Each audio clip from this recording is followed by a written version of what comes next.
Hello students. मेरा ये जो वीडियो है मेनली 11th क्लास के स्टूडेंट्स के लिए है, क्योंकि मुझे ऐसा लग रहा है कि 11th क्लास थोड़ा हल्के में ले रही है अभी। और हल्के में लेने के दो तीन कारण होते हैं, और उसी के बारे में मैं जल्दी से ज़्यादा टाइम नहीं लूँगा, बात करूँगा। इससे पहले कि मैं कुछ भी स्टार्ट करूँ, मैं एक बात क्लियर कर दूँ पेरेंट्स को भी और बच्चों को भी। ये मेरी रिक्वेस्ट है, जितनी जल्दी हो सके 10वीं क्लास में की हुई परफॉर्मेंस और लाए हुए मार्क्स को भूल जाएं। 11th क्लास में जो हम पढ़ते हैं साइंस में, कॉमर्स में, ह्यूमैनिटीज़ में, कहीं भी, अभी मैं साइंस की बात करता हूँ, उसका 10वीं क्लास से कोई ताल्लुक नहीं है। सब कुछ नए सिरे से पढ़ाना ही पड़ता है। दूसरी बात, सीबीएसई के ही एनालिसिस के अकॉर्डिंग मैं एक ओरिएंटेशन देख रहा था एलन का, बताया गया कि 85% जो सिलेबस है 10वीं क्लास का वो रोट लर्निंग पर है।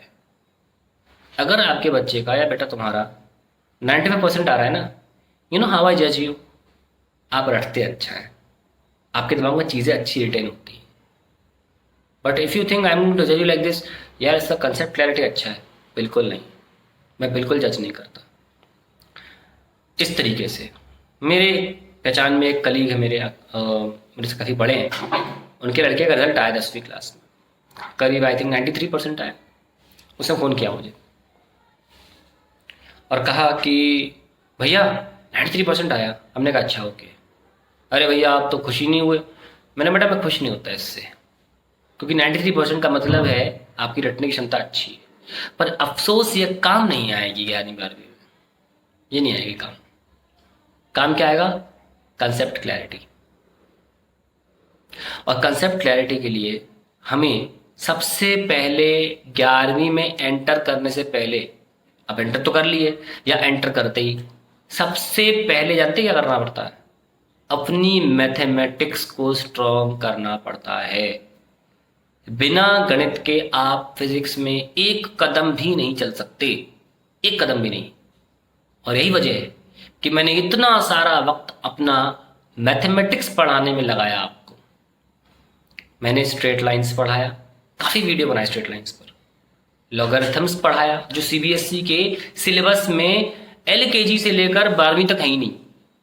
लॉगरिथम्स की कोई थ्योरी नहीं है, आईसीएसई वाले पढ़ते हैं लॉग्स, सीबीएसई में कहीं नहीं है लॉग। मैंने पूरा लॉग पढ़ाया, लॉग आया कहाँ से, होता क्या है, कैसे होता है, ट्रिग्नोमेट्री ली, डिफरेंशिएशन पढ़ाया, इंटीग्रेशन पढ़ाया, और इन दो बहुत इंपॉर्टेंट चीज़ों को फिजिक्स में क्यों यूज़ किया जाता है ये समझाया। करीब 2.5 घंटे का मेरा कैलकुलस है उसमें। कहाँ से आया इंटीग्रेशन, कैसे न्यूटन ले आया इंटीग्रेशन, उसमें 2.5 घंटे में कैलकुलस मैंने सॉल्व किया है। अगर आपने उन लेक्चर्स को नहीं देखा है तो बेटा आपको फिजिक्स नहीं आती, आप एक मिथ में जी रहे हैं, मिथ में, जो बहुत जल्दी टूटने वाली है। बहुत जल्दी ये मिथ बस्टर होने वाला है इसका, जैसे ही आप ऐसे चैप्टर्स में आएंगे जिसमें बिना कैलकुलस के कदम भी नहीं चला जा सकता। तो आप लोग सबसे पहले, जिन बच्चों ने उस वीडियो को नहीं देखा, उन वीडियोस को, मैथमेटिक्स पढ़ाई नहीं देखा है, आप जाके देखिए। और जितने लोगों ने देखा है, हर महीने एक बार ज़रूर उसको देखा करें। और ये 12th क्लास वालों के लिए भी कह रहा हूँ, खासतौर से बायो स्टूडेंट्स सुन लो। और 11th के जो दूसरे बच्चे हैं, अगर एक आध बच्चे ने कहीं इसने सब्सक्राइब किया हो, अपने क्लास में बता दो कि सर ने मैथमेटिक्स की वीडियो डाले हैं, देख लो।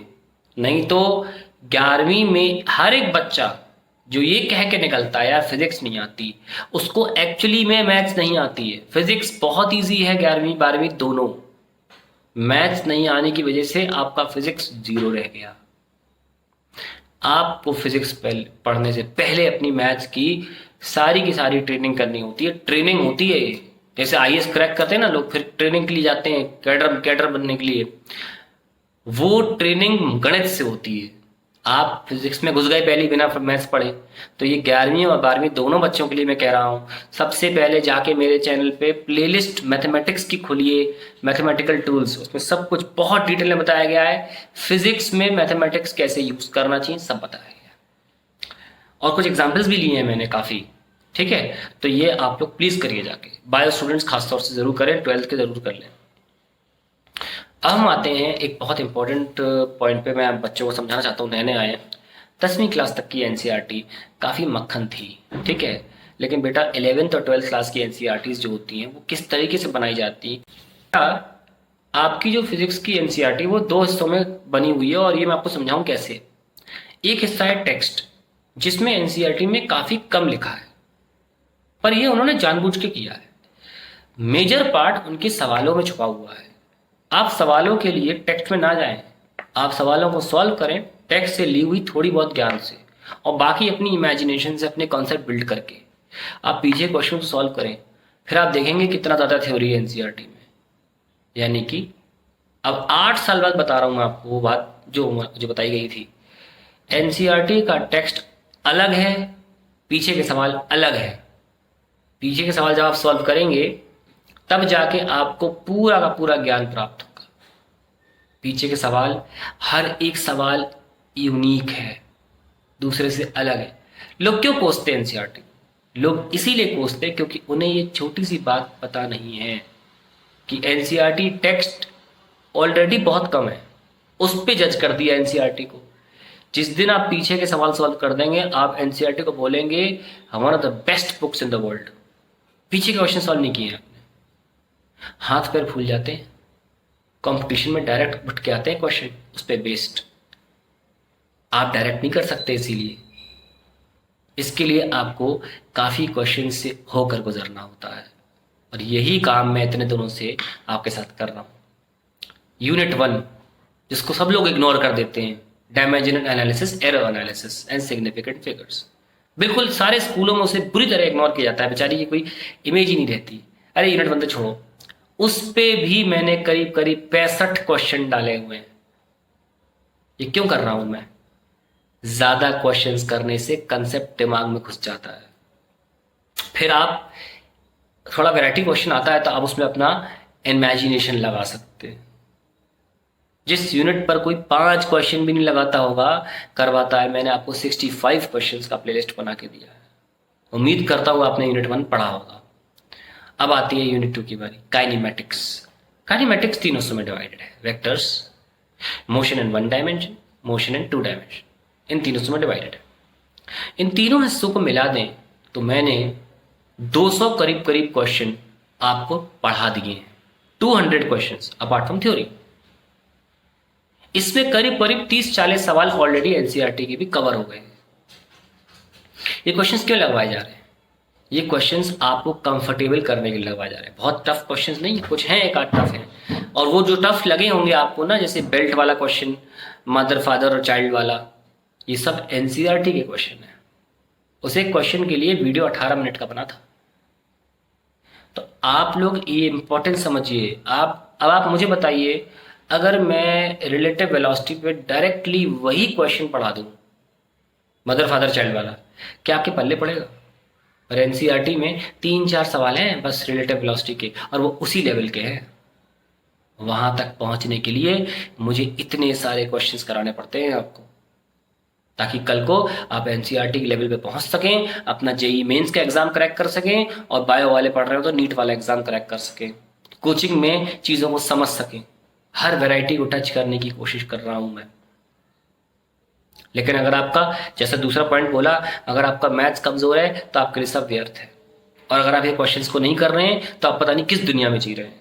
और यही प्रॉब्लम है कि बच्चे काम करके नहीं दे रहे हैं, समय पर काम करके नहीं दे रहे हैं। बेटा 12वीं क्लास जो है ना, वो बिल्कुल बिल्कुल अलग अलग है। मतलब यूनिट 1 का यूनिट 2 से कोई ताल्लुक नहीं है। अगर आपने यूनिट 1 नहीं करी ना, भूल जाओ, कोई प्रॉब्लम नहीं होगी, यूनिट 2 कर लोगे। अगर यूनिट 2 नहीं करी, यूनिट 3 कर लो। यूनिट 1 का यूनिट 2 से कोई कनेक्शन नहीं, यूनिट 2 का यूनिट 3 से कोई कनेक्शन नहीं, यूनिट 3 का यूनिट 4 से कोई कनेक्शन नहीं है, और फिर आ जाएगा ऑप्टिक्स, फिर कोई कनेक्शन नहीं, फिर मॉडर्न फिजिक्स, जीरो कनेक्शन। सारे यूनिट्स आपस में यूनिक हैं, जस्ट लाइक एनसीईआरटी क्वेश्चंस आपस में यूनिक। बट आपको पता है फिजिक्स में प्रॉब्लम क्या है? 11th क्लास में जब आप पहला यूनिट चालू करते हैं ना, डायमेंशन एनालिसिस को हटा दो, काइनेमैटिक्स, अगर आपका काइनेमेटिक्स कमजोर रह गया ना, आप लॉज ऑफ मोशन नहीं समझ सकते। अगर आपका लॉज ऑफ मोशन काइनेमेटिक्स कमजोर रह गया, आप वर्क एनर्जी पावर नहीं समझ सकते। और अगर आपके 3 खराब हो गए, आप फिजिक्स भूल जाओ। आप रोटेशन तो छू भी नहीं सकते, ग्रेविटेशन छू भी नहीं सकते, फ्लूइड मैकेनिक्स टच भी नहीं कर सकते, कुछ नहीं हो सकता। सब कुछ इंटरकनेक्टेड है, सब कुछ इंटरकनेक्टेड। आपको पता है कि जो बड़ी बड़ी किताबें आती है ना, बड़े बड़े लोगों की, डीसी पांडे, एक मैकेनिक्स शब्द लिखते हैं केवल, या किसी और राइटर की, आप मैकेनिक्स किताब के आगे देखना, मैकेनिक्स लिखा होगा। जानते हैं मैकेनिक्स का मतलब कहां से का कवर होता है? काइनेमेटिक्स से लेकर फ्लूइड्स तक, यूनिट 2 से लेकर unit 7। Can you believe it? ये सब इंटरकनेक्टेड है सारे। और अगर आपने ध्यान नहीं दिया हर एक यूनिट पर समय पर, तो कैचअप गेम खेलते रहोगे। 12वीं वालों का ही फायदा है। इलेक्ट्रोस्टैट्स नहीं किया, कोई बात नहीं, करंट इलेक्ट्रिसिटी कर ली, कोई कनेक्शन ही नहीं है। करंट इलेक्ट्रिसिटी नहीं किया, कोई बात नहीं, मैग्नेटिज्म कर ले, जीरो कनेक्शन। आपको ये फैसिलिटी नहीं मिली हुई है। इसीलिए बच्चों से गुजारिश है कि अपने सारे सवाल जल्दी से करके ख़त्म करके, डाउट्स हैं पूछ करके 24/7 कभी भी मैसेज करें। मुझे एक स्टूडेंट ने कल 2:45 काम करके कंप्लीट दिया, 12वीं क्लास के बच्चों ने। I am very happy with 12th class students. थोड़ा बहुत तो हर जगह बच्चे शैतानी करते हैं, लेकिन हमारे पास जो 3 सेक्शन है 12वीं के, और 3 सेक्शन में 100 बच्चे करीब हैंडल करना मुश्किल होता है, but I am extremely happy with the way they are doing. 90% students are now really inertia में आ चुके हैं। आप लोग भी आइए यार, साइंस लिया, इंटरेस्ट पढ़िए और सवाल करिए। ध्यान रखना 11th 12th में ज़्यादा कंसेप्ट पढ़ के कुछ नहीं होगा। सवाल करने हैं, बहुत सारे सवाल करने हैं, सवाल करते रहने, खास तौर से 11th में सवाल करते रहने। 12th में थोड़ा कंसेप्ट ज़्यादा है, लेकिन 11th में सवाल करते रहने। 200 क्वेश्चन कराए हैं, 200 क्वेश्चन करके रखिए जल्दी से। हम लॉज ऑफ मोशन में एंटर करने वाले हैं। तो बेटा, आप हल्के में ले रहे हो। अगर आपने 3 से 5 महीने बर्बाद कर दिए 11वीं क्लास में, आपको कोई नहीं बचा सकता। आप फिर दूसरे क्षेत्र में करियर बना लो, बधाई हो। आप फिजिक्स, केमिस्ट्री, मैथ्स में करियर नहीं बना पाओगे, आप इंजीनियर नहीं बन पाओगे, आप अच्छे डॉक्टर नहीं बन पाओगे, क्योंकि आप अच्छे कॉलेज में नहीं जाओगे। डिग्री का बहुत फायदा होता है, अच्छे कॉलेज से मिले तो बहुत फायदा होता है। सिर्फ डिग्री के दम पर अगर आप अपना एंटरप्रेन्योरशिप करना चाह रहे हो, अपना कोई बिजनेस खोलना चाह रहे हो, सिर्फ डिग्री की दम पर आपको लोन मिल जाते हैं। मेरी पहचान में ऐसे लोग हैं जो IIT से पढ़े हैं, कुछ नहीं है, कॉलेज से बाहर निकले डिग्री के बेसिस पर कि भाई हम IIT से पास आउट है, तुरंत लोन दिया बैंक ने, तुरंत कोचिंग डाल दी, अपनी कोचिंग डाल दी। आप सोचिए ना। तो अगर आप अपनी जिंदगी को बहुत अच्छे लेवल पे पहुंचाना चाहते हैं, तो बेटा वो एक बार में नहीं होगा, वो छोटे छोटे कदमों से होगा। जो आपकी मंजिल है ना, वो काइनेमेटिक्स से शुरू होती है। वो आपकी केमिस्ट्री में पहले यूनिट से शुरू होती है, गणित में पहले यूनिट से शुरू होती है, और बायो के पहले यूनिट से शुरू होती है। वो जो मंजिल है ना, वो एक बार में जंप करके नहीं मिलती, वो छोटे स्टेप से मिलती है। Always remember one thing, the only key to success is not hard work, it is a regular hard work. Hard work किसी काम का नहीं है अगर आप रेगुलर नहीं है तो। आज मेरे पास मेरे यूट्यूब में बच्चों के लिए 800 से ऊपर वीडियोस हैं।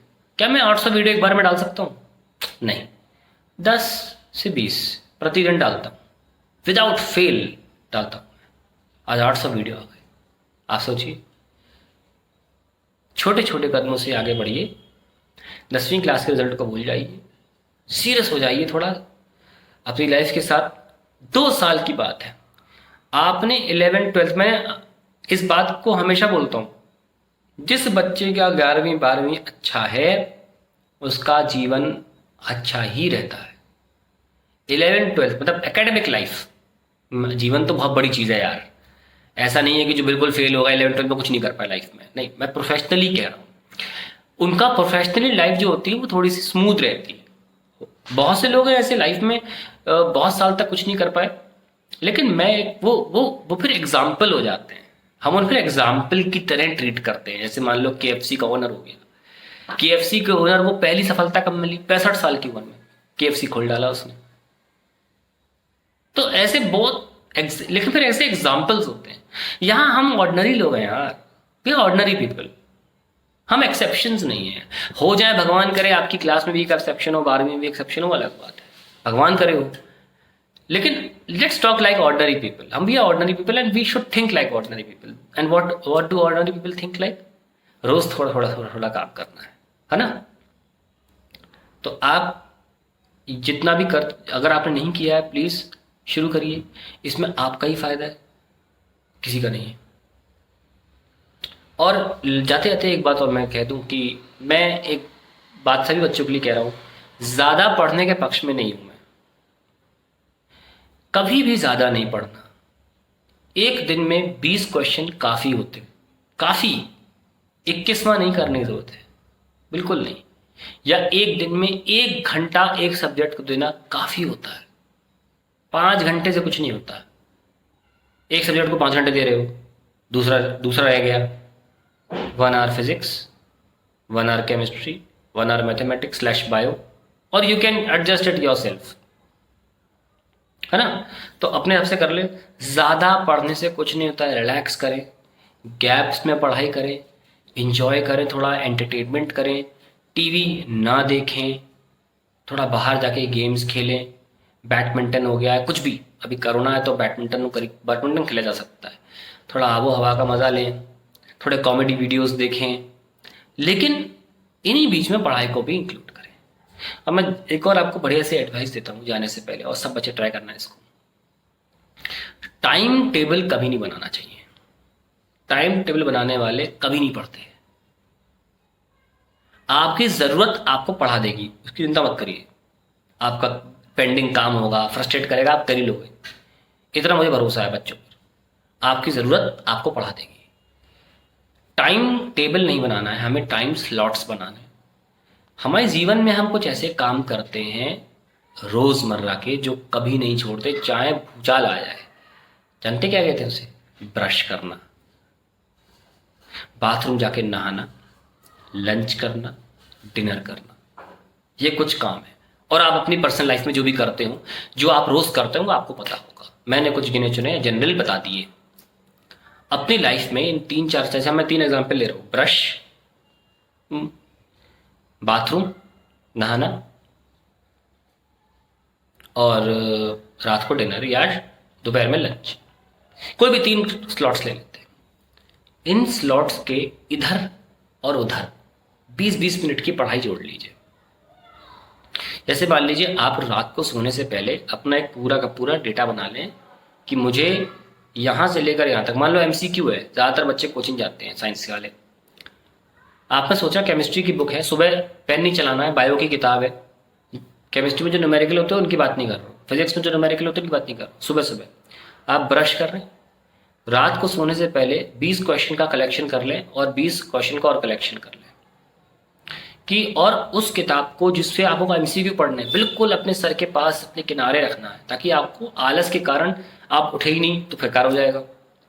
सोने से पहले रख लें, उठते ही 20 क्वेश्चंस एमसीक्यू, पेन साथ में या पेंसिल, मार्क किया, आंसर देखा पीछे, गलत सही से मतलब नहीं, 20 क्वेश्चन कर लिए, ब्रश किया, फिर लौट के आए, फिर 20 क्वेश्चन कर लिए। बहुत सिंपल है। एमसीक्यू को डाल दो इन स्लॉट्स में, ठीक है? कितने क्वेश्चन किए आपने? 40। एक महीने में कितने किए? 1200। Can you believe it? पता भी नहीं चलेगा आपको। This is the power of doing every day small small steps. ये पावर होता है रोज रोज करने का, थोड़ा थोड़ा काम। अब लंच पे आ जाओ। लंच पे जाने से पहले हमको 20 मिनट 2 सवाल पे ट्राई करना है, मस्त tough questions, NCERT additional exercise के। अगर वो चैप्टर कंप्लीट हो गया है या सर ने करा दिया है, चलो बिना देखे करते हैं। 2 सवाल लंच के पहले, 2 सवाल ट्राई करूंगा। हो नहीं उससे मतलब नहीं है, आंसर लाते उससे मतलब नहीं है, आई ट्राई इट। और लंच के बाद 1 सवाल, क्योंकि लंच के बाद थोड़ा आईक्यू गिर जाता है। लंच के बाद नहीं करना कोई बात नहीं, लंच के पहले जरूर, लंच के पहले जरूर। अब आता है डिनर की बात। डिनर, घर वाले जब डिनर देते हैं आपको, उसके पहले 20 मिनट पहले किसी भी सब्जेक्ट का वही रिपीट करिए। कि हम 2-3 सवाल ट्राई करें, टफ टफ से टफ।